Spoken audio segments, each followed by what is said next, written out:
If I maybe ask the question better. So first of all, they shut down their internet pretty much since the war began because they're afraid that it's a source of information for Israel and a means for domestic opposition to get organized, to get going. They've done this on a number of occasions in the past when they were afraid of domestic opposition.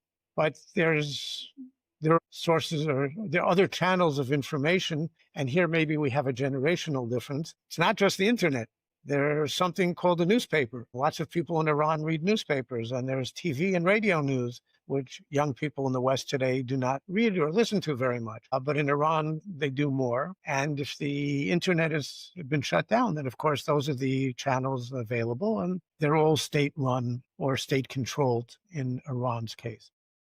So that would actually push them farther into, wouldn't that push the average civilians to become even more extremist just by the exposure to more biased media without exposure to more mainstream Western media? Well, in normal times, actually, the Iranian people are known to be very, very, very avid users of the internet, and they're plugged into international media so that they have a better understanding. Now they don't. And so they're hearing just what the regime wants them to hear. So it seems like the regime has some major challenges ahead of it. I guess, like, if I could try to understand the theocratic perspective in more detail, is it that difficult to justify a scenario where their belief system and the belief systems of the world that are trying to call for acceptance, collective acceptance, is it difficult to justify us finding a way to bridge the gap between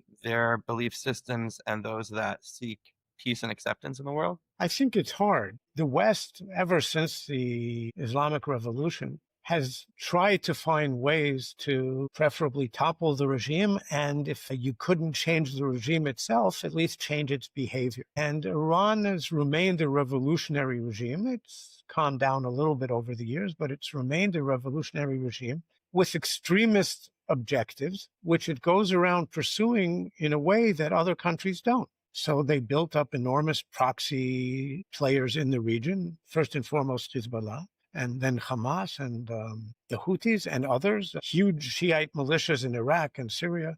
They don't play by the games, by the rules of the accepted international game. They've conducted assassinations of dissident figures abroad, around Europe. They've conducted lots and lots of cyber campaigns against countries abroad, including, this is a little bit presumptuous, trying to destabilize recent American elections, starting in 2016. They've intervened in numerous other countries' electoral systems. And you see, for example, the difference in the way the international community views the ongoing war in Gaza. We had a lot of support the first couple of weeks when there was a feeling that Israel had been statingly attacked and maybe its existence had been in some danger. And you saw a huge outpour of public sympathy around the world in publics, and every Western leader came to Jerusalem within the first week or two.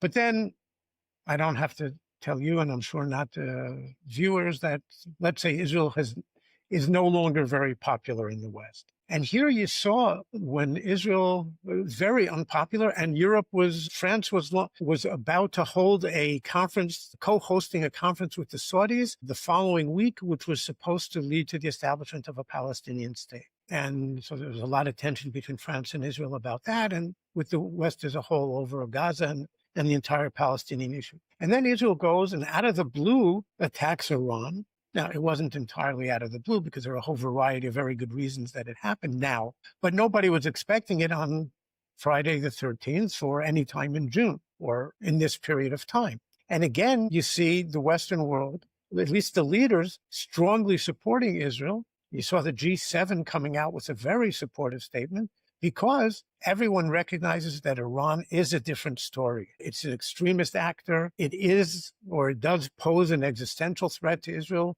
a severe threat to Gulf security, and because of oil to international security. Iran's a different story. Iran, what I saw at least until recently, 2023, is supposed to have the number one GDP in the MENA region. I mean, aren't they providing the staples for the region for food? Like, don't they provide certain types of services besides oil that supply the region, or are they simply tied to oil? What are they actually contributing?